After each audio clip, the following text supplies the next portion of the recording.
Assalamualaikum and welcome to Studies Fair.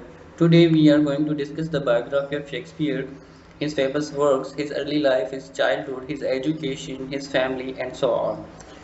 So before going to start the lecture, please do like, share, and subscribe my YouTube channel, and don't forget to press the bell icon to stay connected with us. I will keep switching my language in Urdu for your better understanding.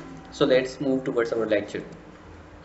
Firstly, we are going to discuss about Shakespeare's early life. Shakespeare जो थे Holi ट्राइनिटी church में पैदा हुए 26 अप्रैल 1564 को स्ट्रेटोफोर्ड upon Avon में। उनके बाबा का नाम था जॉन शेक्सपियर जो कि एक ग्लोब मेकर थे और लेदर मर्चेंट थे। उनकी माँ का नाम मैरी आर्डरन था जो कि एक मकामी ज़मीन की वारिसा थी। और वो जो सिबलिंग्स थे शेक्सपियर के 8 सिबलिंग्स थे जिनमें शेक्सपियर का नंबर 3rd है। शेक्सपियर तीसरे नंबर पर आते हैं। उनकी अगर चाइल्डहुड और एजुकेशन के बारे में अगर हम देखें तो स्कॉलर्स ये मानते हैं कि उन्होंने किंग्स न्यू स्कूल ज्वाइन किया जो कि स्ट्रेटोफोर्ड अपॉन एवन में ही है। वहाँ तक उन्होंने अपनी स्टडी कंटिन्यू की और 14 से 15 साल तक उन्होंने अपनी स्टडी कंटिन्यू की। उसके बाद वो यूनिवर्सिटी तक नहीं गए। अगर हम उनकी वाइफ और चिल्ड्रन के बारे में देखें तो उन्होंने एनी हथावी से शादी की 28 नवंबर 1582 को, जब वो महज 18 साल के थे और एनी जो थी वो 26 साल की थी।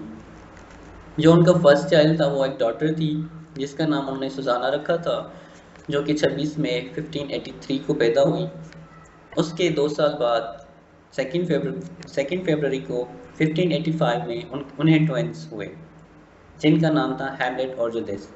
हैमलेट जो थी वो 11 साल तक सरवाइव कर पाए। उसके बाद उनकी डेथ हो गई जिसका रीजंस अननोन है।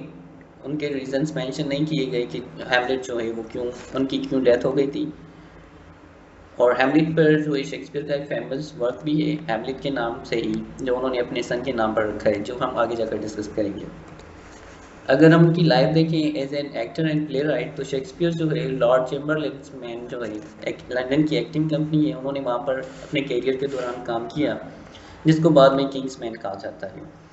और काफ़ी सोर्सेज ये भी बयान करती हैं कि शेक्सपियर जो थे इस एक्टिंग कंपनी में एक फाउंडिंग मेंबर भी थे और उन्हें यहाँ से बहुत ज़्यादा फेम मिली और उन्होंने यहाँ पर अपना बहुत सारा वक्त सर्व किया राइटिंग में एज एन एक्टर भी और as an writer playwright भी। उन्होंने अपना बहुत सारा वर्क टाइम जो है सर्व किया इसमें या डिवोट किया टूवर्ड्स दिस एक्टिंग कंपनी। अगर हम ग्लोब थिएटर देखें तो 1599 में शेक्सपियर ने अपने फेलो मेंबर्स के साथ मिलकर एक थिएटर बनाया, अपना खुद का थिएटर बनाया थिबीस रिवर के साउथ बैंक पर जिसको उन्होंने ग्लोब थिएटर का नाम दिया। और 1613 में जो ग्लोब थिएटर है उसमें एक फायर इंसिडेंट हुआ, उसमें आग लग गई जिसकी वजह से वो थिएटर बिल्कुल ही तबाह और बर्बाद हो गया और जिसकी वजह से उन्हें वो कंपनी रिबिल्ड करनी पड़ी और 1 साल बाद उन्होंने वो रीओपन की। प्यूरिटन्स ने जो सब थिएटर्स थे उनको गैरकानूनी करार दिया गया जिनमें ग्लोब थिएटर भी एक था। 2 साल बाद ग्लोब थिएटर फिर से तबाह और बर्बाद हो गया। जैसा ही वक्त गुजरता गया जब अमेरिकन एक्टर आए तो उन्होंने थिएटर को एक बार फिर बनाने की कोशिश की और उसके लिए काम करना स्टार्ट कर दिया। जब तीसरी बार ग्लोब थिएटर बना तो वो 1977 में बना जिसको आज भी 1.25 मिलियन पीपल विजिट करते हैं हर साल। इसको शेक्सपियर्स थिएटर भी कहा जाता है। अगर हम शेक्सपियर के मोस्ट फेमस वर्क्स के बारे में देखें तो उनमें पहले नंबर पर आते हैं सोनेट्स। सोनेट्स एक 14 लाइन पोइम होती है तो इन्होंने 154 सोनेट्स लिखे जो कि एक कलेक्शन की फॉर्म में पब्लिश किए गए थे 1609 में, लेकिन उनको लिखा गया था 1590s में।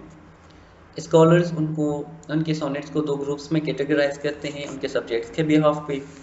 जो 126 उन्होंने सोनेट्स लिखे उनको द फेयर यूथ सोनेट कहा जाता है क्योंकि जो उन्होंने 126 सोनेट लिखे थे वो उन्होंने एक हैंडसम मैन पर लिखे थे, एक खूबसूरत आदमी पर लिखे थे, इसलिए उसको द फेयर यूथ सोनेट्स कहा जाता है। और जो उन्होंने 126 सोनेट लिखे जिस आदमी पर वो करेक्टर जो है उसकी आइडेंटिटी रिवील नहीं है और वो फिक्शनल भी हो सकता है और नॉन फिक्शनल भी हो सकता है। उसके बाद उन्होंने जो 28 सोनेट लिखे अपने वो द डार्क लेडी पर लिखे।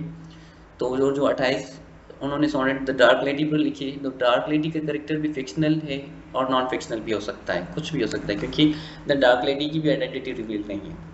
उसके बाद हम ट्रेजेडीज़ देखें। ट्रेजेडीज़ हम उन्हें कहते हैं जो कि सीरियस सब्जेक्ट्स पर मुश्तमिल हो और जिसमें जो प्रोटोगनिस्ट है वो बहुत सारे अप्स एंड डाउन फेस करे थ्रू आउट हिज जर्नी। तो उनकी मोस्ट फेमस जो ट्रेजेडीज़ है उनमें वो है Romeo and Juliet, Othello, King Lear, Macbeth, Hamlet. ये सारी इनकी मोस्ट फेमस ट्रेजेडीज़ हैं। और अगर हम इनकी कॉमेडीज़ के बारे में देखें तो इनकी कॉमेडीज़ में आती हैं, कॉमेडीज़ हम उनसे कहते हैं जिसमें सेंस ऑफ ह्यूमर ज़्यादा हो, ह्यूमरस टोन यूज़ की गई हो, और की गई हो, और इसमें जो है हैप्पी एंडिंग हो। तो इनकी जो मोस्ट फेमस कॉमेडीज़ हैं वो है the taming of the shrew, a midsummer's night dream, Pericles, Chamberlain, the winter's tale, the tempest, twelfth night, the comedy of errors. ये इनकी मोस्ट फेमस कॉमेडीज़ है जो इन्होंने लिखी। और अगर हम इनकी डेथ के बारे में देखें तो शेक्सपियर 52 साल की उम्र में चल बसे 23 अप्रैल 1660 को।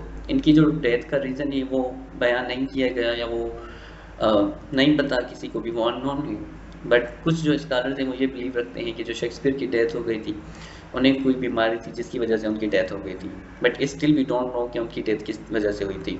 That was all about Shakespeare's biography. If you do like my video lecture, please like, share, subscribe and follow for more. Thank you.